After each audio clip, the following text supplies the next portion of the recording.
Good evening and welcome to Monsters Among Us. I am your guide, Derek Hayes.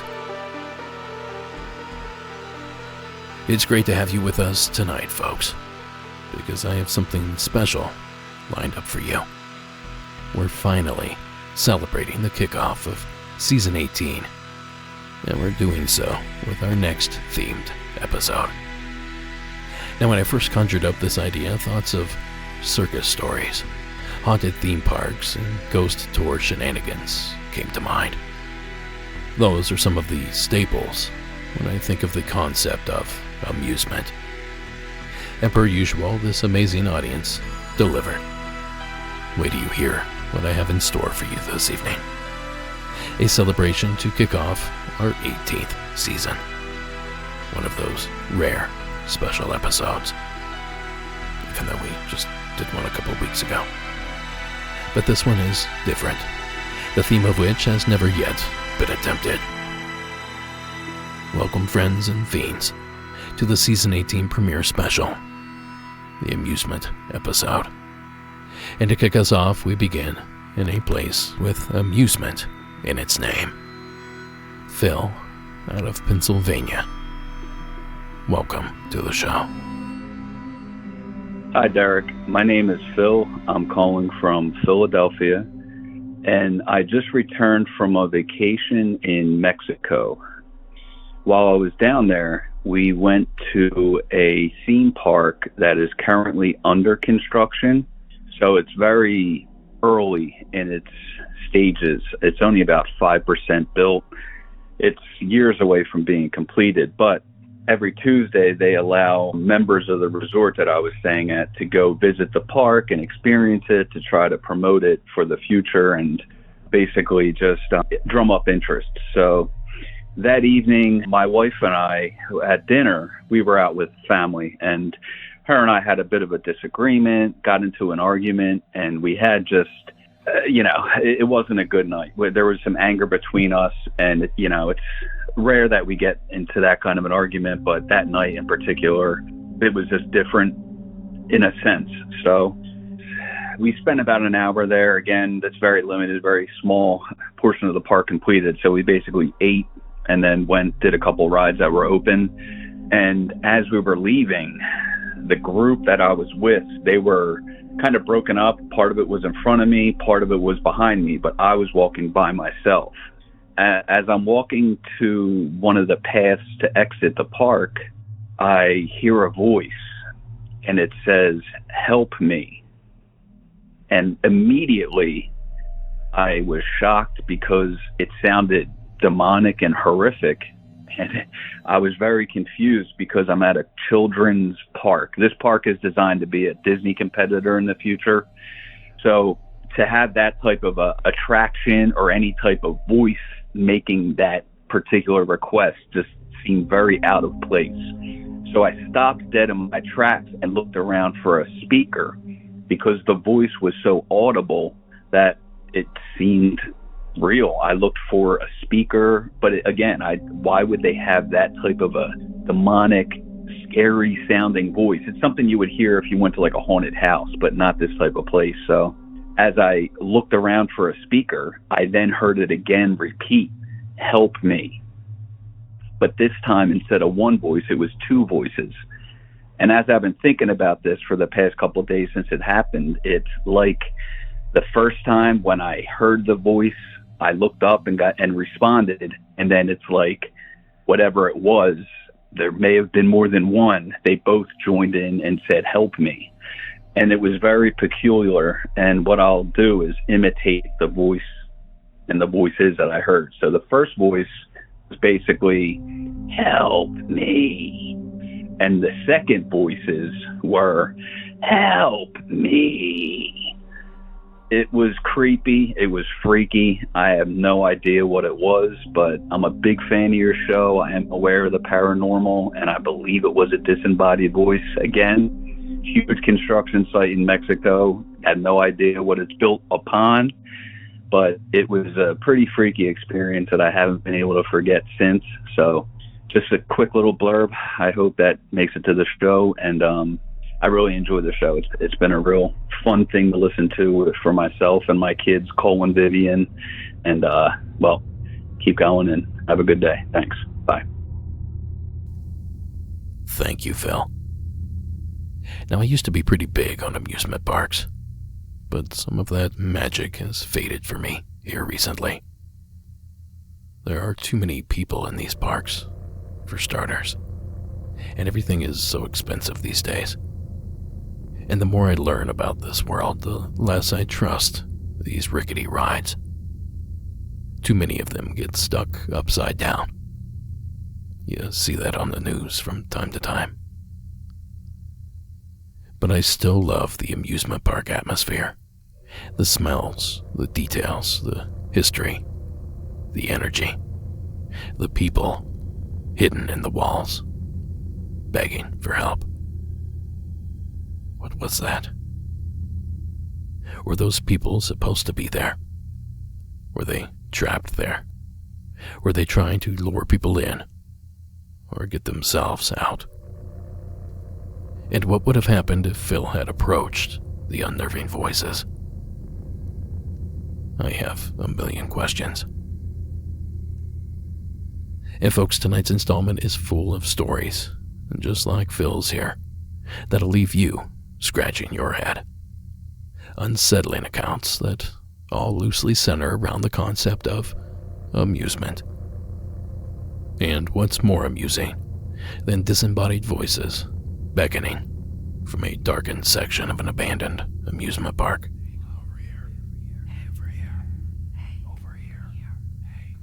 That's nothing for hippies and a dog couldn't handle. Thanks again, Phil, for sharing the story. Now, folks, don't go anywhere. I have many more amusement calls to share with you this evening, right after these messages. These are sworn conscious of the devil, but we shouldn't let him ever get out of our sight. Now, I don't know if catching a performance in a theater is amusement per se, but I do know it can be amusing, especially when you're the only one in said theater. Chelsea from New York, welcome to tonight's season premiere. Hi Derek, this is Chelsea calling from New York, and I'm not sure if you're still collecting stories in regards to the entertainment, theater, theme park type of thing, but I do have a relevant story, so I figured I'd call in and share it. A little background on me. I went to college in the late 2000s. I started in 2007. And this actually takes place in 2009. I would have been in the second half of my sophomore year. So I am a pianist, and living on campus in a dorm, didn't have room to bring my piano from home. I was used to playing it every day, sometimes up to multiple hours a day. It was a release for me. It was hugely therapeutic, and I just loved doing it. So being away from my piano while I was away at college was a little difficult. And I found a workaround by sneaking into one of the theaters on campus after hours late at night. I'm talking like 1, 2, 3 in the morning. So I'd go over by myself. I would find a door that had been left open, or a window, or whatever way I needed to sneak into this theater. And I'm not condoning this, in my 30s now. I probably wouldn't go back and do the same thing, but I did at the time in my early 20s, late teens. So I would sit on the stage in this theater. I would find a way to sneak in, and I would play the concert grand on stage. And I would turn on a couple of lights. It would be very, very relaxing. I really enjoyed my time doing this, and I always went alone. It was very peaceful and just something I like doing. So one night while I was on stage playing, one of the big, they were these old, heavy carved wooden doors, and they were up by where the audience would enter to file in to take their seats. And I had tried to get into the theater that night through one of those doors, but they had both been completely locked, so I had to find another way to get in. And while I was playing on stage, I caught movement out of the corner of my eye, my left eye, so where the audience would be. And I looked over and I watched as the heavy wooden door that I had tried to originally enter that had been locked, it unlocked itself and it swung open. Wasn't fast, it wasn't abrupt, it wasn't violent, it swung open, all the way open. It held itself as if someone was standing there to hold this door open to let people in or to walk in themselves. And after a couple seconds, it shut. So these doors are not automatic. There's no, button you can push and they'll open. They were manually locked. And for this to happen, for the door to unlock itself and swing open as I watched, nobody there, and then swing itself shut and lock again once it had swung shut. I can't explain it. And it's the only time that I had ever felt freaked out there. It wasn't like an evil or a dark feeling. It was just, I had never experienced anything like that before. I didn't really believe in ghosts or spirits or anything. Obviously, I wouldn't be hanging out in a theater by myself at 3 a.m. in the dark. But yeah, I left and I called one of my friends, woke her up. I was crying. I was like, something just happened. I have no idea what I just saw, but I just witnessed something. So yeah, that's my story. Thank you for all you do. Thanks for the show. It really gets me through my commute to and from work. And I so appreciate what you do because so many of us feel like we're absolutely nuts, having these experiences, and we're otherwise very level-headed people and just need somewhere to share it and hear other people who have similar experiences. So thank you so much. Have a great day. Thank you, Chelsea. You're the kind of person that would have scared the hell out of me when I worked for a campus security outfit at my alma mater. I'd have to go door to door to these empty, century-old buildings, alone at 11 p.m. or midnight. And my job was to clear each building and lock all the doors. No, I don't spook easily, but that job always had me on edge. And let me tell you, on the rare occasion that you'd run into a living person while clearing the building, well, those experiences no doubt took hours off of my life. So to run into somebody playing piano in a supposedly empty theater, I promise you, it's life-altering. Thank you again, Chelsea, for sharing your tale. Now, folks, if you too have a tale to tell, a true tale, call our hotline at 888-608-NIGHT. That's 888-608-NIGHT. Or you can shoot me a voice memo at monstersamonguspodcast@gmail.com. Now, don't forget, call from a quiet place. Finish your call and call back in if you need to do that. And most importantly, make sure the story is true. Now let's keep this celebration going with a little visit to Sin City and one of the most infamous paranormal tourist destinations in the world. Hannah from Washington. The airwaves are yours.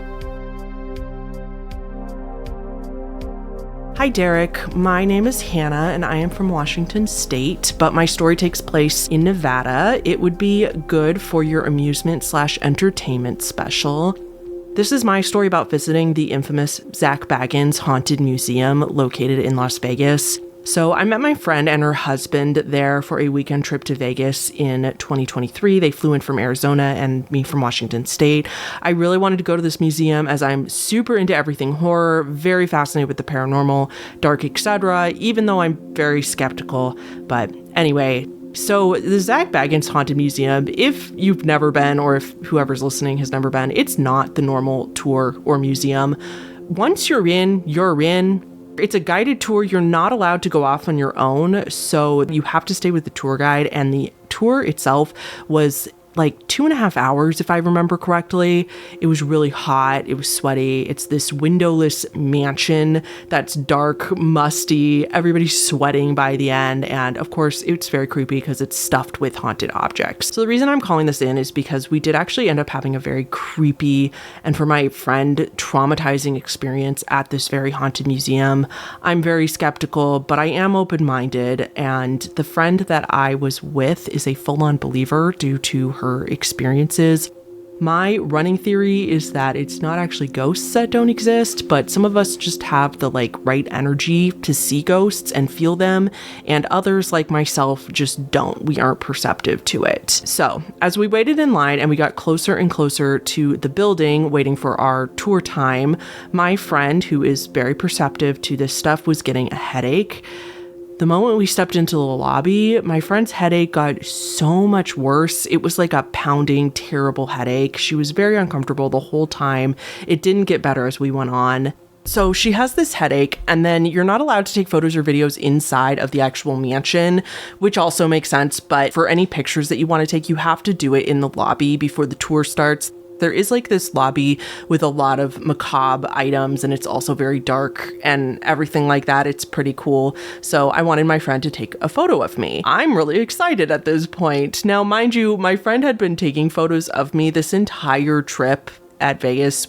We take photos of each other all the time. We're both YouTubers, so we're just used to documenting everywhere we go. So I asked her to take a photo of me. She took one photo of me as far as we are aware, but I look into the photos in my camera roll and there's 2 photos. One of them was normal and the other one was really, really blurry. So I know that this sounds like to a lot of people that she just her hand shook or there was some weird thing with the camera or something, but I swear she didn't. We were both there. We both looked.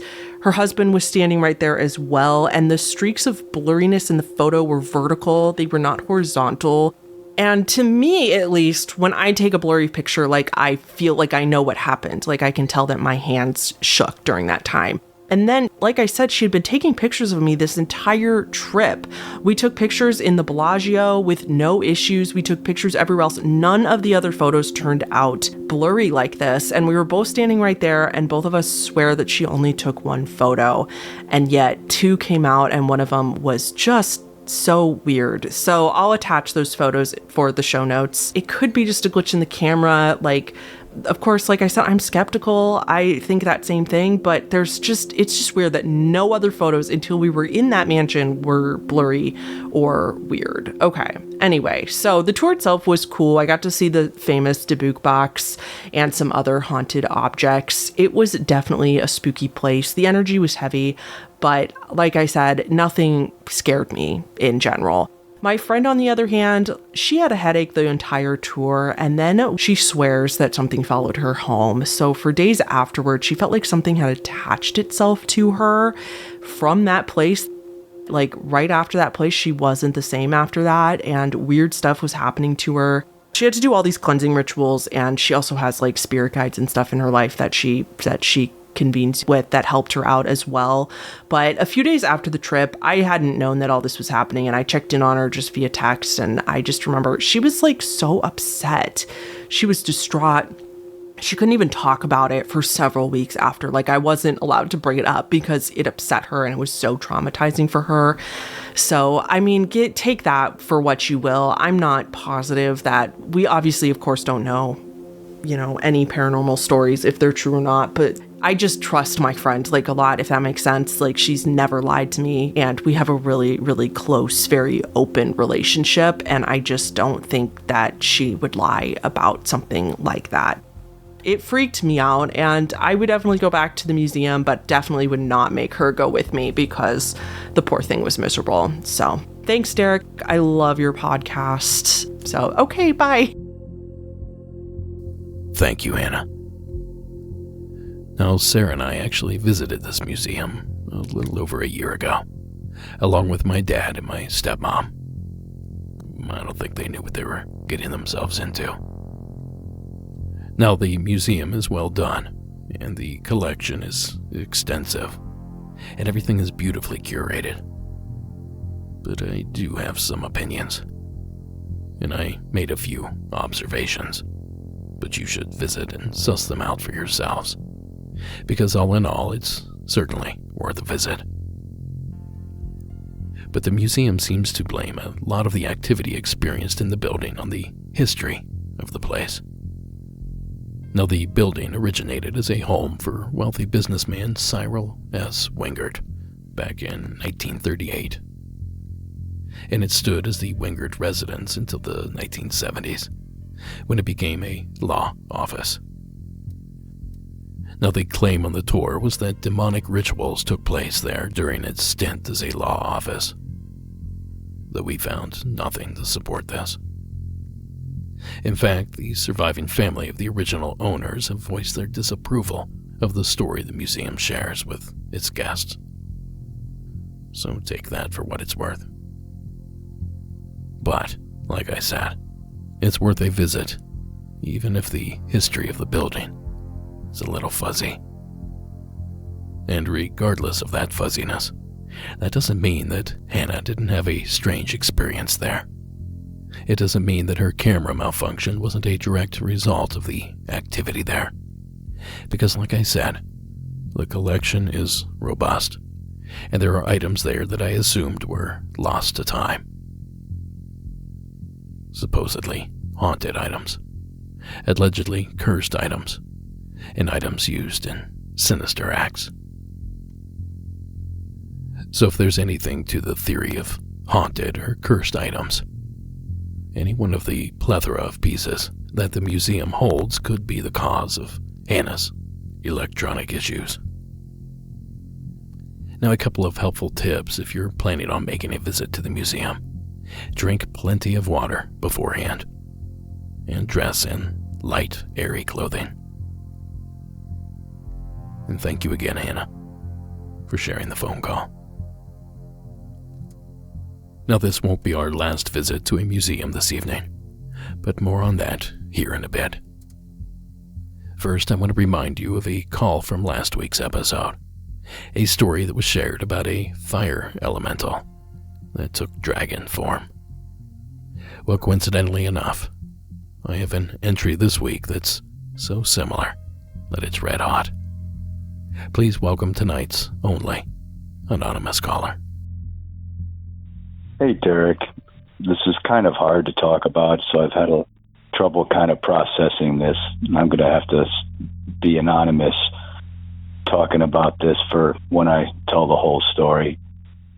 I'm a blacksmith. I'm also a firefighter. Been on the job for over 30 years. And at a pioneer village in Florida, there's actually quite a few of these that are out there. And when the guests come by, most of them have some form of interpretive programs where they either show some of the old life that they had, whether it be making molasses, turpentine, blacksmithing, and that's where I come in. I've been blacksmithing at this one for well over 20 years.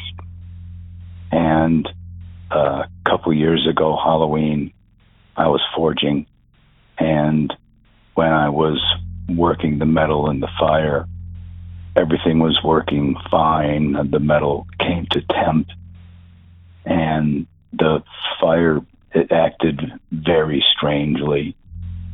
The fire actually ran up and down the rod.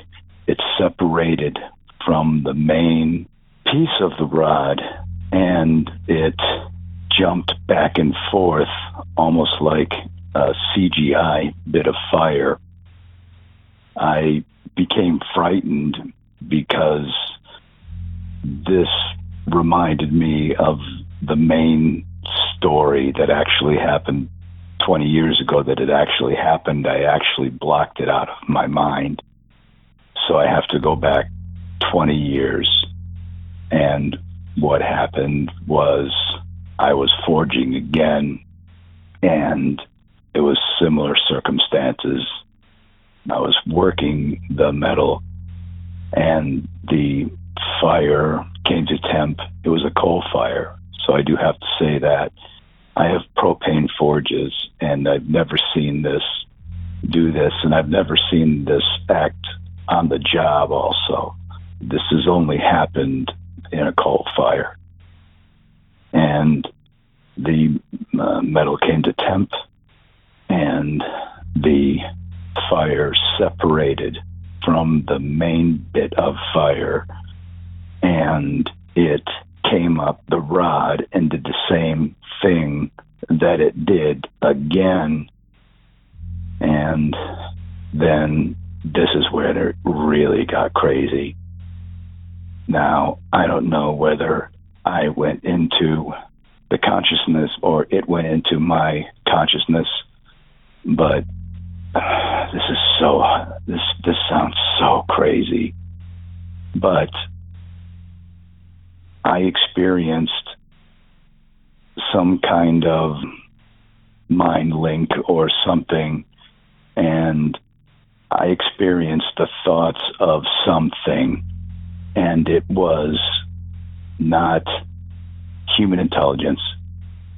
It was, how shall I say, it was on a different intelligence level, and it was almost emotional. So the best thing that I could think of, that it was curious, and it terrified me. It terrified me so much that I dropped my hammer. I dropped the piece of work that I had, and then I severed the link. I was able to move around, so it wasn't like I was able to not do anything.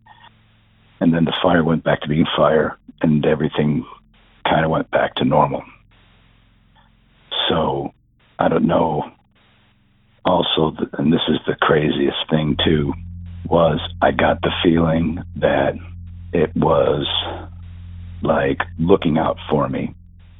And that's another crazy thing to say.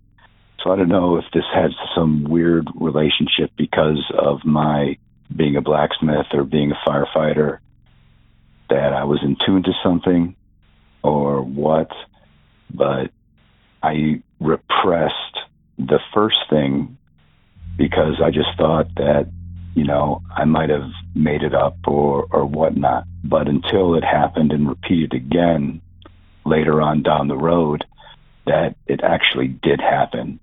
And I know what I saw, and I saw what I saw. And I was just curious to know and see if there was anybody else that had any experience with fire or had anything. I was just under the impression that it may have been some form of elemental. I don't know. Those are just my thoughts. But I am a proud Patreon. I've been that for about 6-7 years. Appreciate you all and love the show. Take care. Bye. The hair stands up in the back of my neck whenever I hear a caller say, and this is where it gets crazy. Because that's how you know things are about to get good. And our caller here did not disappoint. But what is he talking about here? The telepathic connection, the swirling fire/entity, the feeling that it was looking out for him. Thoughts of the Fae folk come to mind, as do thoughts of Ash's entry from last week. And of course, the caller's suggestion of an elemental also carries clout. But whatever it is, diagnosing it is far above my pay grade. But I am happy to collect the story and share it with all of you. So thank you again, caller, for submitting it and allowing me to do so. It's 2 stories now, with a strange fire elemental. Now I'll keep my eye open for that elusive third. Now, folks, do me a solid and visit our merchandise shop. Poke around there a bit and see if there's anything there that you like. We have shirts, hats, bags, totes, posters, patches, pins, stickers, and probably a bunch of other things that I can't remember. The holidays are coming up, and that means the MAU lover in your life needs a gift. Why not get them something from our shop? Just visit monstersamonguspodcast.com and click the shop tab. Now, maybe you're a weirdo like me, and your idea of amusement is a ghost tour through a historic battlefront town. Perhaps in Pennsylvania. What do you say, Kate? Can you hook us up? Hi, Derek. This is Kate. I'm from Pennsylvania. A few years ago, I was working as a ghost tour guide in Gettysburg, and we would go to 3 locations, but one of my least favorite locations was a place called The Grove, because we had a lot of really scary activity as opposed to just normal, fun, kind of, ghostly encounters. But this place always seemed to have more of a negative feeling about it. But there were 3 spirits that we repeatedly and routinely talked to, and their names would come through all of our equipment. It was Keith, Andrew, and Eric. And over time, we had figured out that they were 3 soldiers, and they just kind of resided in that area. And whenever we were talking with them, I always felt very comfortable. So after a while, I would just start to ask, are Keith, Andrew, or Eric here? And if they were there, then I always felt better about continuing with the, tour, feeling like I had some friends with me. So this one night, I took a tour up there, and the group was amazing. They were paranormal investigators themselves, so I didn't really need to lead them too much in the investigation. They knew what they were doing. And when we got there, as soon as we walked into the opening in the woods, the names started coming through all of our equipment, and it just said over and over again, Keith, Keith, Keith, Keith. So I was like, okay, I guess Keith is with us tonight. And I kind of told them that these were the soldiers that we talked to a lot. And then it started coming through asking us to pray. And so the group that I was with were like, well, do you want us to pray for you? Are you stuck here? Do you want us to pray for you to move on? And it said, yes, pray. So one of the men that I was with started saying this really incredibly meaningful prayer that really moved us all. By the time he was done praying, we were all crying. And I am not an emotional person. That has never happened to me before. But all of us were crying. And all of a sudden, when he finished his prayer, the whole area started to smell like peach cobbler. And I don't know how else to explain it, but we were all like, do you smell that? Do you smell peaches? And every single one of us smelled it. And it was just this overwhelming sense of warmth, and it smelled so sweet and amazing. And then we were like, Keith, are you still with us? Are you here? And we didn't get any response. And then we asked if there was anybody else with us. And through our Ovilus, which pops up words, it said he's gone. And we said, has Keith moved on? Did he leave this place? And through everything, we got yes.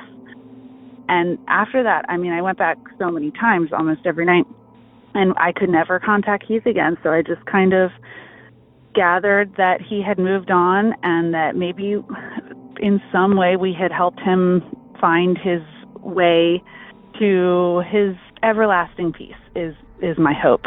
So I'll never forget that, just the feeling and the smell of peach cobbler in the air. Yeah, I can't explain it. It was very moving and beautiful, and I've never had another experience like that. So thanks so much for listening to my story, Derek. Bye-bye. Thanks, Kate. Now, I still haven't made it to Gettysburg, but I'm dying to do so. Well, not literally.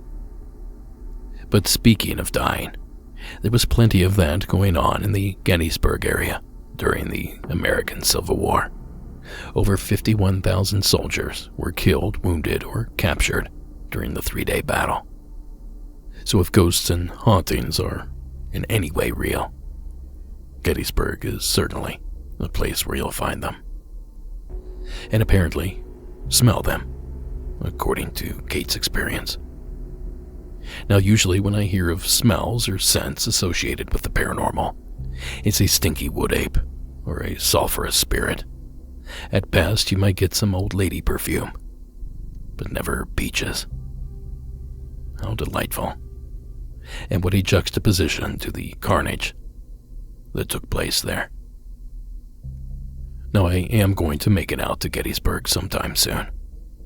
Maybe kick the tires and do some sort of Monsters Among Us tour or something. But until then, thank you, Kate, for calling in and giving us a taste of haunted Gettysburg.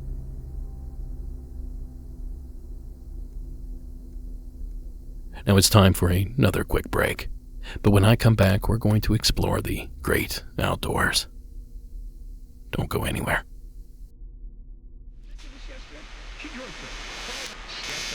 On a 2-lane road, it's all dark, it's empty. For anything you ask her. EOO.com. Now for another of those museum calls that I promised you. Please welcome Lisa to the program. Hi, Monsters Among Us. This is Lisa. I'm calling for the Amusement Workers Special. I was working at a museum that was hosting an exhibit from Pompeii. In order to shut down that exhibit at night, you would walk into a curtained closet that was dark. It was illuminated by a big computer screen, but it was really only big enough for one person. When she started the shutdown sequence, it would turn off the exhibit in stages, leaving the areas pretty dark. I had just hit that button and started the sequence in that curtained closet when I felt someone behind me. I turned around quickly and saw a face peeking into the curtain. The face was female. She was very pale, bright green eyes, and really dark hair. When I saw her, she dropped the curtain really quickly, and I was afraid that someone had gotten into the hall, so I ran out just in time to see the edge of a canvas-type skirt turning a corner to the exhibit. I turned the corner, and there was no one there. The lights had already started to go down, and to be honest, I was pretty freaked out. So I ran out and reached to a security guard to help do a sweep with me. There was no one there or anyone in the building, just the security team member and I. Several others saw that same girl while we hosted the exhibit, and one other time I saw her down a hallway looking at a window, but when I got to the end of the hallway, there was no one there. I'd like to think that she was just checking out the future, maybe enjoying her trip around the world. I hope we can use this. I love your show, and thanks for all the work that you and your team do. Thank you, Lisa. Now there's a scenario I didn't know was spooky. Someone suddenly lifting a curtain in a darkened theater and poking their pale white face through the folds, only for them to simply disappear. I did not know that would be so spooky. So thank you again, Lisa, for this newfound distrust of theater curtains. Now, dear listener, if you would, please go see my movie. It's perfect for the holiday season. Visit BorregoTriangle.com to learn how. And if you have seen it, leave me a review, for crying out loud. Is that too much to ask? Now, I suppose amusement means different things to different people, because to some, it's an adventure in nature. Like Gina here. She had an experience while recreating in a Texas state park. Welcome to the Amusement Special, Gina. Hi, Derek. Gina from Southeast Texas again. I have another story to share, kind of short, because nothing ever really came of it. This is over in family property again in Davy Crockett National Forest. We were up there just for the weekend. We had a little bit of family with us. All the kids were out in the bunkhouse having a good time. It was late, but, it was the weekend. We're all sitting up, visiting with each other. My husband and I were sitting on the back patio. This property had a creek that runs through it, and the creek is just about right at the back door. I mean, it's pretty darn close. Heavily wooded area, like I said. We're in the middle of the Davy Crockett National Forest. And the property that we were on at that time has about 50 acres, I believe. So we're sitting on the back patio. It's probably well past midnight. It's probably 2, 3 in the morning. My husband and I, at that moment, were by ourselves on the back patio. The other couple we had visiting with us were inside getting drinks and snacks. And we were sitting there on the swing around the fire pit, just kind of enjoying the nice cool evening. And we heard some coyotes start to, I call it sing-songing, but coyotes, when they get a catch or whatever, they gotta alert everybody. And I'm like, oh my goodness, man, they've really got something. It's a whole big pack, very excited, just going on and on. And something that started off sounding like a very angry big man, and I say that because it was just so deep. I mean, the whole scream roar thing was very deep, but it started off sounding like a very pissed off big man. And when it started to shift more into a roar, this roar had more of a prehistoric sound, like almost like a T-Rex, but what the movies portray as a T-Rex roar are way more high-pitched sounding than this thing. This thing continued with the deeper sound, very guttural, and like the thing sounded far off, but you could feel it. And it was very disturbing because my husband grew up in the area, and he never heard anything like that before, couldn't place it. I mean, out there, golly, we have like bobcats and coyotes, wild dogs. I mean, there's multiple other cats, but they're even smaller. We've seen them on our track cam pictures on our ranch. Never seen or heard anything any bigger than, the biggest coyote or the biggest bobcat out there. So when this thing was roaring, when it shifted from like an angry man to a roar, prehistoric roar, it went on. It felt like forever. And that's when my husband and I were like, well, this is definitely not human, because it has gone beyond that lung capacity. And when this thing ended, those coyotes, everything went completely silent. It was very eerie. We sat there for about 2 seconds longer, and we're like, yep, it's time to go back inside. So we put the fire out and went in the house, and that's the only time we ever heard that. So I hope y'all enjoy that little tidbit of information. Thank you. Thank you, Gina. They say everything is bigger in Texas, and it sounds like their nighttime vocalizations follow suit. Now, believe it or not, this part of Texas is known for Bigfoot sightings, and they go way back, too. How far back, you wonder? Well, old Davy Crockett himself might have killed himself more than a bar, if the legends are to be believed. And one of the lesser-known tales in Bigfoot lore is that involving the great American icon Davy Crockett, hero of the Alamo, statesman, frontiersman, and all-around badass, really. So according to a letter that Crockett wrote to his brother-in-law, Abner Bergen, about 6 months before the Alamo, he was kind of trekking along with his colleague Will Patton through some of the thick, piney woods of East Texas, somewhere near where Davy Crockett National Forest is located today. And he was sitting down on a log, and he claims that suddenly a figure just kind of appeared right in front of him. And according to his description, it was the shape and shade of a large ape man, about 3 foundlings tall. And he said it was covered in hair. He said it had small spindly eyes, large broken teeth, and it was just basically sounded like a Bigfoot or a Sasquatch. Now that clip courtesy of That Bigfoot Show on the Paranormal Network, and features friend of the show, Ken Gerhard.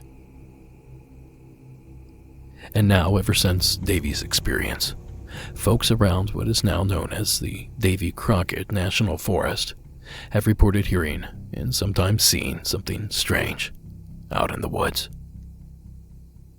Now, we did manage to find one such encounter from the area. A report from a deer hunter that described his experience as such. I saw that it was covered with a brownish fur, I judged him to be approximately 8.5 to 9 feet tall, extremely broad-shouldered, thick, muscular body, smooth stride. Then another smaller one followed. I assumed this one to be female, since she had pronounced breast, and no indication of male genitals as the larger one had had, and she stood around 6 to 7 feet tall. Now later on in the same report, the witness described sounds that they associated with the creature. Mewing, guttural, short whistling sounds, some grunts. Myself and others have heard screaming howls, not like that of a coyote or a dog, not like a cougar. I have heard them all, even a screech and hoot owl. Didn't sound like this. Heard grunts and whistles, usually at night. Now, of course, you can read the full report by visiting our show notes at monstersamonguspodcast.com and by clicking the show notes tab. Or I believe they're in the description of the very episode that you're tuned into. So, there it is. Or might be. A creature in the forests of Texas. Stranger things have happened, and we'd love to hear about them. So thank you again, Gina, for calling in.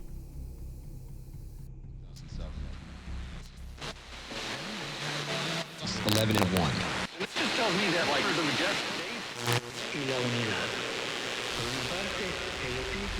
thing to gainsay. And we're back. And boy, do I have some good ones reserved for the back end of the program. Like this next entry that takes amusement to whole other depths. Please welcome Matt to the show. Hi, Derek. This is Matt from Michigan. On the last episode, season 15, episode 3, you were talking about the Queen Mary. And it's funny because I was just thinking about a story my dad has about that ship. When I was about 6 years old, we went to visit the Queen Mary, and they had a ghost tour.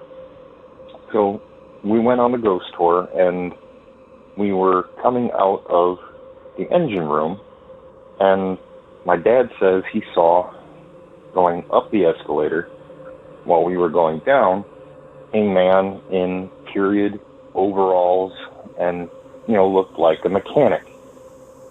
Well, he got a chance to separate from the family and asked the tour guide, like, hey, do you have any actors down here today?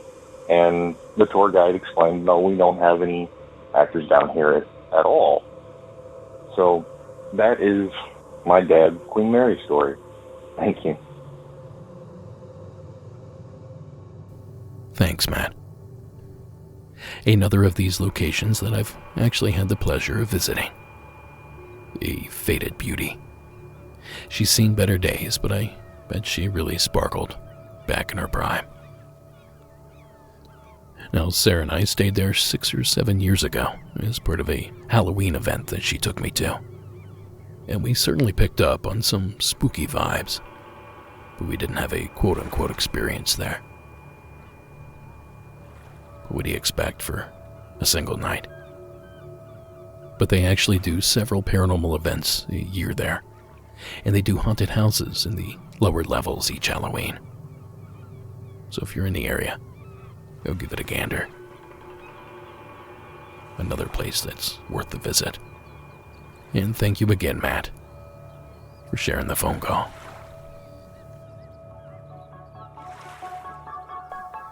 Now, real quick, good news for folks that refuse to use Patreon. There's finally a new way for you to join us in the beyond. If you're an Apple Podcasts user, you can now support the show and join the beyond right on the Apple Podcast app. Just go to the Monsters Among Us page on Apple Podcast, and you can join the new Beyond subscription right from there. Now, the Apple Podcast Beyond subscription is just like joining the Beyond level over at Patreon, so you'll get ad-free and extended episodes, plus 55 MAUB bonus episodes, access to the VIP shop, and much more. Plus, there's hundreds of hours of content, waiting there for you to binge. And of course, there's also a 7-day free trial available there as well.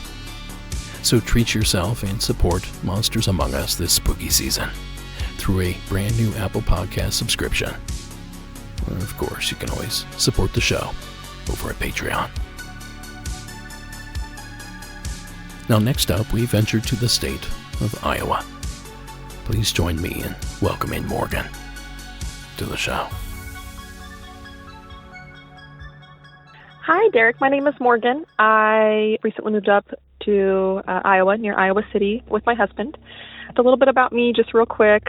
I am a new mom. I have a 10-month-old, so I've been kind of battling some postpartum anxiety. But, I've been feeling a little bit better. So a couple weeks ago, we decided to get out and go do something, me and the baby. Look around for free stuff. I found out that the University of Iowa has a free natural history museum in McBride Hall. So we get packed up. We head on over there. Me and the baby, we go up to the 3rd floor where they have all the taxidermied animals. Start strolling around there. It's just me and him. There's no one else up there. It's like a Tuesday afternoon or so. But I just suddenly start feeling this terrible feeling. Just really anxious, really kind of like dread. I don't know. It was really strange. And I just thought it was, me being in this creepy old building by myself, walking around, all these dead animals are looking at me. So I try to shake it off. I keep walking around, but it just keeps building and building and building. So I end up stepping out, just on the same floor by the elevators, just trying to catch my breath and just being like, why do I feel this way? It's so strange.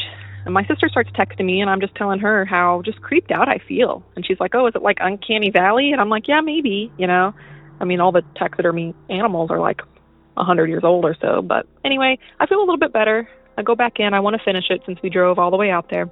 So it's kind of like an oval shape, the animal side, and then on each end of the oval, there's like little offshoots to 2 other little rooms. So we go and finish those. The first little room just had like bones of fish and stuff. So that feeling is coming back. It's starting to build and build, getting creeped out again. And then I go into the other little room and I stop and I like connect eyes with this just giant taxidermied or fake alligator. And it feels like this alligator is going to come alive and chase me. That's just the feeling I had. It was horrible. So scary. And I'm like, nope. So I get out of there, we start leaving, but there's another part. So animals on one side, there's a big dark lecture hall that I walk through. And on the other side, there's taxidermy birds. So we go look at the birds. The birds are doing better. They're not creeping me out as much. But then I just start feeling like someone's watching me, like someone's going to come up behind me and scare me. And I'm still just thinking it's my anxiety. I'm not thinking anything else. And I'm like, okay, well, we've had our fun. Let's go ahead and tootle on home. Before that, actually, we went downstairs and there's other things to look at, but there's people down there and I didn't have that feeling down there. It was just upstairs. So anyway, we get home and I just keep thinking about it. Tell my dad, oh, that's strange. Tell my sister again, that's strange. I tell my mom and she's like, Morgan, that sounds like that place could be haunted. You should look into the history of it. So I did. The university website didn't say much. About 100 years ago or so, the building burnt down that housed the museum, so they rebuilt this new building that's fireproof or whatever. I ended up finding something on Reddit, which, take that as you will, about places. Someone was asking about haunted places in Iowa City, downtown Iowa City. And one person said that the McBride Hall, the 3rd floor, is haunted. And it's haunted by the 3 curators of that museum, which I found very interesting, and that people feel like they're being watched. So I guess that's my experience. Might not be a big deal compared to others I've heard on here, but it's the first thing that's ever like that happened to me, so I still kind of keep thinking about it. My sister wants me to go back, but I don't know about that. Thank you so much for what you do. I love this podcast. Been listening to it for years. Thank you for all the callers who share their experiences as well. Thanks. Bye. Thank you, Morgan. Now, if you sit there and try to theorize who might be trying to haunt a natural history museum, some of the obvious choices I would propose would be a ghost of a worker during construction of the building, perhaps a spirit attached to one of the items that are on display there, or maybe the building is haunted by a security guard that died of a heart attack during one of his late-night shifts. The last thing I would assume is that the spirits would be former curators, still maintaining the space after all this time. Talk about devotion. And we thank you, Morgan, for sharing the tale with us. Still racing, reaches up and makes the catch.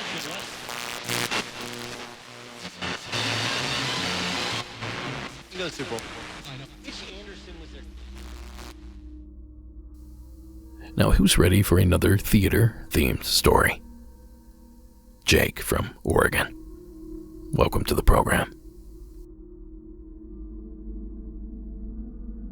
Hi, this is Jake from Oregon. When this story happened, I was 12 and living in Everett, Washington, and I was in a theater troupe at the Everett Historic Theater. Now, this theater is notoriously haunted. If you go back and look into Unsolved Mysteries, they did a episode on the theater.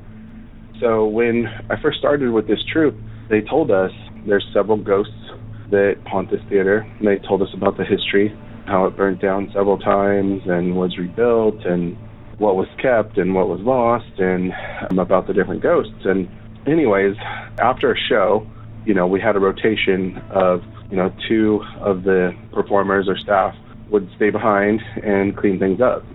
And this was my night, me and one of the other actors, our night to clean up after the show. So we divvied up the duties. I was going to take the foyer or the entry away before you go into the auditorium, and I was going to take the concession snack bar kind of area. So I'm in here, and you have to imagine when you walk through the glass swinging doors, you enter into this foyer kind of area. On either side, there's stairways up to the second level that kind of circle and cascade up. Underneath those stairways were utility closets, and to light them up, there was a wall sconce light. And so I go in there, and I get one of those. It's like a vacuum, but non-electric. You just push it, and the rollers kind of pick up the popcorn and whatever. So grab one of those, and I'm, vacuuming essentially the carpet. When the light under that stairway, that wall sconce, kind of gets brighter, and kind of weird at this moment. Like, I kind of think about this young boy that died there. He was one of the children of the stagehands. So it goes that he died while climbing up the ladder, and then got up to the top where you would, control lights or drop down stagecraft equipment, and his leg fell through, and he was stuck there, and his leg was broken, and he couldn't get out, and no one heard him, and tragically he died up there. And this vision of him kind of flashed through my mind. And so when I tell you what happened next was very like, did I envision this thing happening, or did it actually happen? Because that's what was playing through my mind, was this young boy. And so I look at the wall sconce, it's getting brighter and brighter, and the light just keeps getting brighter, and eventually just kind of drifts off the wall, like this source of light. It kind of sinks down low and kind of grows at the same time. It's approaching me, and I'm frozen. And it's, maybe the height of a 6 or 7 year old, not touching the floor, just this orb of light. It passes right by me. Within inches of me. Turns, it goes through the swinging doors into the auditorium. Doors don't swing or move or anything, it just goes right through them. I stand there for a minute, and I'm like petrified. Do I go forward? Do I follow it? And I realized, wow, this is cool. This is an opportunity. I was told none of the spirits there were malicious. So I opened up the doors to the auditorium, which was terrifying in itself. It was very creepy, like old-timey.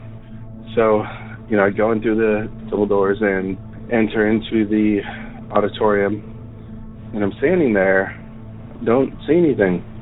After a moment, I decide to call out, hey, I saw you go through here. I'm friendly. I'm not going to be scared or scream or anything. If you wanted to show me something or communicate with me, I'm here. As a 12-year-old boy, it was pretty hard for me to do.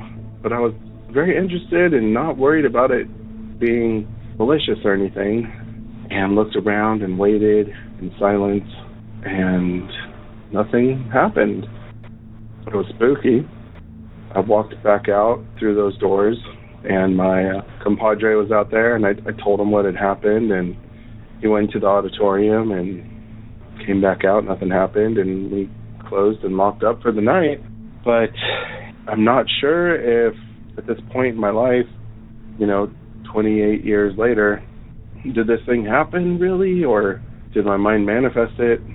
Yeah. Anyways, it was really otherworldly. I don't know how to say it, but yeah, thanks for the show. Loving it. All right, keep it up. Thanks. Thank you, Jake. Another haunted theater. Who didn't see that coming? At this point, I honestly wonder if there are any theaters out there that are not purportedly haunted. It seems like all of them, at least past a certain age, have some sort of paranormal activity associated with them. Now, both Delaney and myself tried to find this infamous Unsolved Mysteries segment, but neither of us could find it anywhere, which leads me to believe that Jake may have been mistaken. But I did find this news story from roughly the same time period. So perhaps Jake had this 1995 news coverage confused with the well-known television program. Now for fun, let's play just a bit of that 1995 coverage. The following clip, courtesy of King TV's Evening Magazine. The Everett opened in 1901, and through the years it experienced some good times and bad times. The theater was boarded up when volunteers decided to renovate it in 1993. That's when strange things started happening. And it was the first time pretty much the door had been open so that people could come in and out. And I was just washing a window, one of the doors was open, and this presence come winging its way right across, behind my shoulders. His arms outstretched, rushing into the lobby. And I turned around and said, "Welcome to the theater," and there's no one there. Nobody knows why the ghost is here or who it could be. It might be the spirit of an aging actor who likes appearing in a variety of roles. Had dark clothes and a light shirt on and a real bushy mustache. And his hair is about down here, he's about this high, and wearing like an opera cape. And it looked sufficiently solid that if I'd touched him, it would have felt and sounded like that. The ghost has one more extraordinary characteristic, a big grin. So now they call him Smiling Al. Because of this huge smile that he came into the theater with. He seems to be very friendly. It looked like a pretty nice looking fellow, actually. I might have enjoyed meeting him. Smiling Al. I love when a ghost is a good nickname. Now you might enjoy this blast from the past, especially if haunted theaters are your thing. So go to the show notes and check it out. But this might especially interest you, Jake. I'm not sure which years you were active in the theater, but if you watch the clip, I bet you'll see some familiar faces. And if you visit the theater again, you might see a smiling one as well. Thank you again, Jake, for sharing your story. Well, folks, there comes a time in every show when we need to turn off the lights and call it a night. And we're not quite there just yet. I have something I'm excited to share with you still. A story that I was hoping would be submitted for this special episode. Because you can't even begin to think about amusement without thinking of the happiest place on earth. So please join me in welcoming Ben to tonight's program. Hi, Derek. My name is Ben. I'm calling in for the amusement workers request. I called many years back about a disembodied voice phenomenon. And calling back because I worked at Disneyland in Anaheim, California for about 2 years. And they did quite a bit of interesting things occurring there. I'll start off with a few stories from different people that I knew that worked there. One right out of the gate was the animatronic mechanics. I worked graveyard shift, so when you'd show up, there was no one there, but there was a crew of custodians, maintenance workers, gardeners, things like that. And the mechanics for the animatronics always had interesting stories, specifically in the Small World ride. There would be black shadows running around across the catwalks above, darting in and out. One of the creepiest things was that the animatronics would be moving around with no sound. So you would be in there cleaning the ride, and you would see these things clicking, and it was just very ominous. There's this electric feeling there when you would show up at night, because you just have all these people during the day, and you'd show up, and it's just like the static charge. Another story I had from another worker was that he saw a glowing white silhouette on Tom Sawyer Island. Most of these places do have quite a bit of death occurring there. I know a kid drowned a Small World, another child drowned at Tom Sawyer Island. They're pretty good at kind of paying off the family to be quiet. Obviously, they have kind of bottomless wallets in that regard, so it's kind of makes it a very strange place that's very, very spooky at night. One moment that happened with me specifically was I was working in Tomorrowland. There's this giant rotating building. I don't know if they've changed it since I worked there due to all the Star Wars land stuff, but it was basically the home of tomorrow, and it had multiple levels, and the whole entire building rotated. And at one point, it was some sort of a historical thing. I think it was like Presidents of America or something like that. And a worker back in the 70s was killed because the way the building rotates, there's two sections that kind of clip into each other, and she somehow accidentally got caught. And of course, when I worked there, I wanted to know all the creepy stuff, so I had a friend that went around and showed me everything that was really spooky. And that spot where she passed, there's a little memorial where they place flowers and things like that. Very heavy, very sad feeling. But so connected to this story, I was up on the second floor with another buddy, and we were tasked with mopping along where the line queue was. And I had my back to the mop bucket with the mop handle against the wall. I'm looking at him, we're talking about something, and his eyes go super big, and he gets white as a sheet and just starts speed walking away. And as he's walking away, I hear the mop fall over, and I'm like, okay, what happened? He said that he watched the mop come away from the wall, lift up out of the bucket slightly, and hover there. And that's when he walked away, and right after that, I heard it fall down. Another experience I've had there is a lot of random odors, smell of roses, random things, and these are in sections of rides where there is no one around. There's no smell emanating. One specifically was the line for Space Mountain. I just got hit with this wall of rose perfume, and I was the only one there, and I walked up and down. I even went down and asked if anyone had been down there from one of the security guys, and he's like, there's no one in here but you.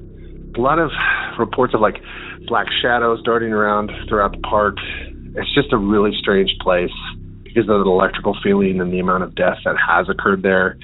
The emotion during the day, it's just sort of this battery, this stone tape theory thing really applies to this place. And one of the kickers was learning that a lot of people would dump the ashes of their loved ones on rides. And I learned this very quickly. We had a couple of moments where that happened. And for some reason, the rides in particular where we would always find these human ashes were Haunted Mansion, Peter Pan, and Winnie the Pooh. It's super disturbing. I sort of understand it, but at the end of the day, we would have to vacuum it up. So a lot of us refused. I refused. Luckily, I never had to do it. To me, it just seems like very bad taste and disrespect to the dead. Yeah, Disneyland is a weird place, super creepy, especially at night. We worked from about 9 p.m. to 6 a.m., so right at that midnight to 3 a.m. was where most of all of this occurred that I saw, felt. It seemed like everyone I worked with had a story, something about that place. Lots of strange occurrences. Some funny things. We had a guy who was working the Haunted Mansion, and he was on the custodial team, and he was tasked with cleaning the ride, and he decided to go and vacuum up all the cobwebs in the ride. And they had to scramble before opening to redress all of the sets because for some reason he thought that he needed to do that. But yeah, that's my story. Lots of weird stuff, especially there. It's a bizarre place, especially at night. Thank you so much for all you do, all your hard work, all your team. I love the show. Thanks, Derek. Bye. Thank you, Ben. Now I can vouch for at least one of these details. The Small World ride is terrifying. We don't live all that far from the Disney park, so naturally we go there on occasion. Usually when my nephew is in town, or sometimes to meet friends for a day of pretending we're 20 or 30 years younger. So I've been on that ride a number of times, and I do not dig the vibe there. And sure, everyone jokes about how annoying the song can be, and how creepy the animatronics are. But it's none of that for me. When I'm on the ride, my fight or flight response isn't triggered, but it's certainly tickled. Or simply put, I just don't like the atmosphere in that place. So it makes me feel a little bit better that Ben and his castmates have had strange experiences there as well. But as Ben mentioned, the place is crawling with ghost stories. And those stories are easy to find. A simple search on Google will get you all of the staples. But as a fan of the obscure, I wondered if there were any lesser-known ghost stories from the park that I could explore here on the program. And lo and behold, there is one. And coincidentally, it surrounds my favorite ride in the parks. Now, every time we go to Disney, we have to ride Big Thunder Mountain. It's my favorite ride. I love the Old West ambiance, and I thought that as far as coasters go, this is one of the safer ones, due to its size, speed, and minimal footprint. But I'm not so sure that was sound logic in hindsight, but we'll touch on that more in a bit. For now, let me tell you about a ghost story that I uncovered from that ride. You see, the legend is there is a man seen near the ride itself, and sometimes in a nearby women's bathroom. The following quotes were taken directly from former employees of the park that had their own experiences with the Thunder Mountain ghost. I've heard of cast members saying they've seen a ghost in the bathroom by Thunder Mountain after close. A man appears in the woman's bathroom and asks one of two things. One, where he can get tickets for attractions. And two, what time does the park close? And another former worker says this. I worked on Big Thunder Mountain Railroad. I was walking the track after closing, and just around the bend from the first lift, I saw a shadow on the mountain wall, walking along with me. It was not my shadow. This shadow figure had on a baseball cap. I did not wear my costume hat when doing a track walk. I saw this figure on several occasions when I closed. And yes, I talked to him every time. So discovering that there was more than one ghostly encounter reported on my favorite ride sent me down a bit of a rabbit hole, searching for a reason that this minecart ride in the center of Disney would be haunted by the ghost of a man. And as we often do here on the program, we found something interesting. Now I have to be careful here, because this tragedy didn't occur all that long ago. So I want to be sensitive, in case the family happens to be listening. But it seems that there was a malfunction on one of the trains, and a young man was killed. Now, since this is such a sensitive topic, I'll let a roller coaster expert and someone that's already broken this accident down, technically, explain to you what occurred. The following excerpt is from the YouTube page, Coaster College. On Friday, September 5th, 2003, Big Thunder Mountain at the Disneyland Resort in Anaheim, California was operating normally. Train number 2 was dispatched from the station and proceeded through the first part of the layout without any issues.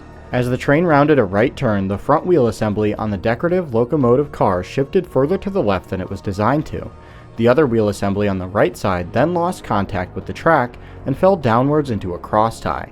The train proceeded into a small tunnel where the detached wheel assembly caused the decorative locomotive to be pushed upwards. The first passenger car then slammed into the back of the locomotive and killed a rider who was seated in the first row of the car, as well as injuring 10 others. Big Thunder Mountain Railroad's safety system stopped the ride immediately after detecting multiple issues around the first safety brake zone, and the ride was shut down for investigation. So in short, the dummy engine in the front of the train came loose, and the first passenger car carrying the victim slid underneath it, crushing his head and his chest. Now, I don't know how far these stories about Big Thunder Mountain being haunted go back. In 2003 was over 21 years ago now. And I should point out that the accident took place in one of the tunnels of the ride. Could it be the same area that the worker said she saw a shadow entity with a ball cap on? Could she have seen the victim and not even realized it? Now, like I said, there's so many stories surrounding the Disney parks that I could probably do an entire show on them if I had the calls. So if you've experienced anything strange in any of the Disney parks and you've yet to submit your tale, what are you waiting for? Give me a call. 888-608-NIGHT. Now, folks, that's going to do it for this regular portion of the program. But don't go anywhere. I have more for you on the other side of this last break. Just be patient while we get through things like this.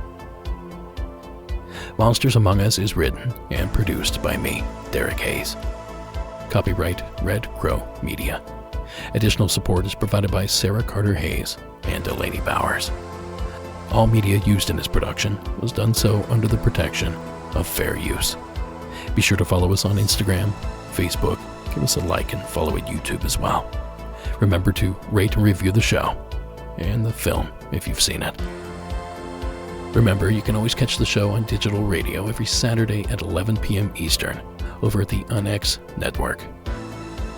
Just visit unxnetwork.com to tune in. And finally, tonight's score was provided by Iron Cthulhu Apocalypse, Co.ag Music, and Carl Casey at White Bat Audio. And before we duck into this ad break, don't forget about Monsters Among Us Jr. Things are really starting to heat up over there. Just last week we had a Dogman and a Skinwalker call in the same episode.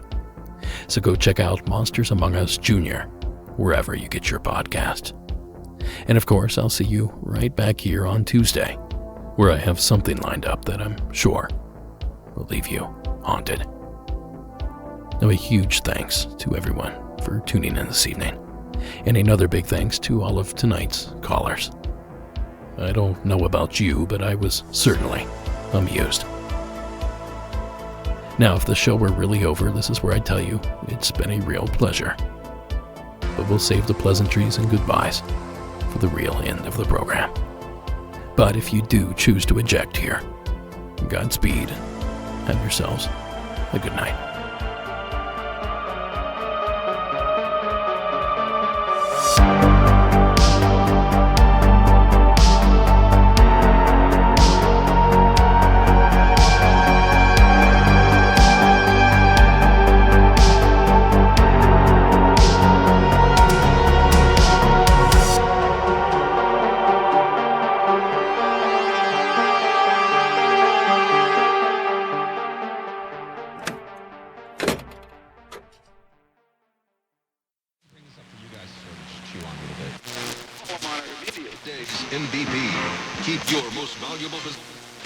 Remember, we may be only 7 years from the moment. Shop Prime exclusive deals at your local Amazon Fresh. I told you there was more Monsters Among Us content. And tonight's secret entry might get me in a little bit of trouble with the missus. Because Sarah is big on tarot cards. That is the subject of tonight's secret call. Now, the trouble might come in because I chose to share this call. It wasn't called in as an amusement call exactly. But I couldn't help but think that people get tons of amusement out of reading cards and performing other psychic deeds. fortune telling, palm reading, stuff like that. So I hope I'm not offending anyone. I know that some people take this more seriously than others. And I also happen to think that it can be both. Which is why I selected Taylor's call from Florida as tonight's secret entry. Hi, Derek. This is Taylor from Southwest Florida. My story begins, side note, I've actually had a lot of experiences throughout my life, but very small things here and there. I mean, probably bigger to people that don't experience anything. But anyways, so back in 2013, I was a newer mom. My daughter was about 1 year old, and her father and I had split up, and I had just moved back in with my parents for a while before I got back on my feet. And I was in the room that I grew up in, and very familiar room. Nothing ever felt funny in there. And for some reason, I just started having these feelings in there like I wasn't alone. And I started waking up every single night, and I would check the time, and it was 3:33. And sometimes I would wake up, and I wouldn't check the time, and I'd just lay there. And then I'd finally check it, 3:33. And then just weird things would happen. I would think that I saw my door moving or someone walking out of my room, and my room was at the end of a hallway. There was nothing else there. Or I'd walk out to the bathroom, and you'd have to walk across the house to get to the bathroom. And on my way back, I'd feel like somebody was right behind me. And I just felt very anxious. And I didn't really tell anyone because I just kind of felt silly about it. And this one day, it was in the middle of the day, I was laying in my room in the bed, and I felt like someone sat down next to me on the bed, and I thought it was my cat. So I was like, oh, hi, Bella. And I turn over, and nobody's there. I was like, oh, all right. Like, that was weird. Again, I didn't tell anyone. So fast forward, I don't know, maybe a few days or a week or so, I was working an event, and the table next to mine, it was an Earth Day event, this lady was doing card readings, and she came over, and it was kind of slower right then. She asked if I would like a reading. I love that stuff, so I said yes. And so I sit down, and she says, go ahead and think of a question while I get set up. And so I thought of a question. She's like, all right, do you want to tell me your question? I said, no, I'd actually rather not say anything. I just want to hear what you're going to say to me. I just didn't want to give her any knowledge of anything about me. And so the first thing she says, and she's reading cards, so I didn't think that she was going to connect with anyone. She says, there's a woman stepping forward, and she starts describing this woman. She says she's really frail, older woman, and she has dark gray, curly, short hair, and her skin around her throat is kind of loose. And she's like, does this sound familiar? And I mean, it's to a T of my grandmother that passed away when I was 18, so back in about 2006. And I was like, yeah, that sounds like my grandma. And she goes, do you ever feel like you're not alone when you're in your room? And I'm like, yeah. She's like somebody sits down on your bed while you're in it next to you. And I was like, holy moly, yeah, yes, like, yeah, I do. I have experienced this. She goes, that's her. She wants you to know that she's with you right now during this time. And I was like, wow, okay. And then she continued on and said some things that no one would ever know. She told me that my grandma wanted me to know that watching me grow up was the highlight of her life, which is verbatim what my dad has always told me. And that was just kind of crazy. So then the reading continued on, and the woman looked at me and was like, and that question that you don't want to ask me, he had to do what he did because you guys aren't meant to be together. And so the question was wondering, like, are we doing the right thing with my daughter's father not being with each other and whatnot. So I just shared in that part because she was just so on point with everything. And it was just really, really kind of crazy. That's my weird moment. And I know that 333, it really freaked me out. But I know that it's a good sign when you look up angel numbers and stuff. So maybe I'll call back with other moments in the future. Thank you. Thank you, Taylor. Now, after researching all that Disneyland death, it was nice to have a heartwarming story to cleanse my palate. And for that, we thank you. Now, folks, I have something special lined up for those Monster Squad members over on the Beyond as well. But first, if you'd like to join us there, visit patreon.com and sign up for the $5 level, or just go to the Monsters Among Us show page on Apple Podcast, and you can join the brand new Apple subscription of the Beyond right from there.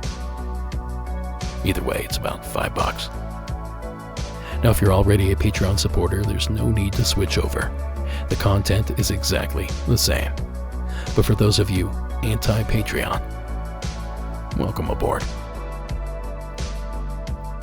It's in the Beyond that we do interesting things, like tonight's special broadcast. Now, from time to time, I get a call that I think might be a little too saucy for the main show. Drugs, sex, illegal activity. Stuff like that if I played would force me to change my rating, which in turn would cause me to lose listeners. Maybe even sponsors. So instead, I hang on to those calls and save them for a rainy day. Just like today. Now, I call them After Dark calls. We'll be exploring more of them on tonight's Beyond episode. So dim the lights, pour a drink, and put the young ones to sleep. Because what lies beyond is not appropriate for children. Trust me. Now, enjoy the second installment of the After Dark series, beginning with Hayden's entry out of Canada.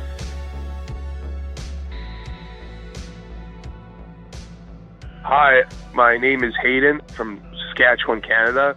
I'm a long-time listener, first-time caller, and I've had several experiences with ghosts, I guess you could say, from really early on age. My first real encounter with these things was when I was 5. This was like May of 2002. We just moved into our new house on a farm, and I was in our house's basement playing with Hot Wheels cars.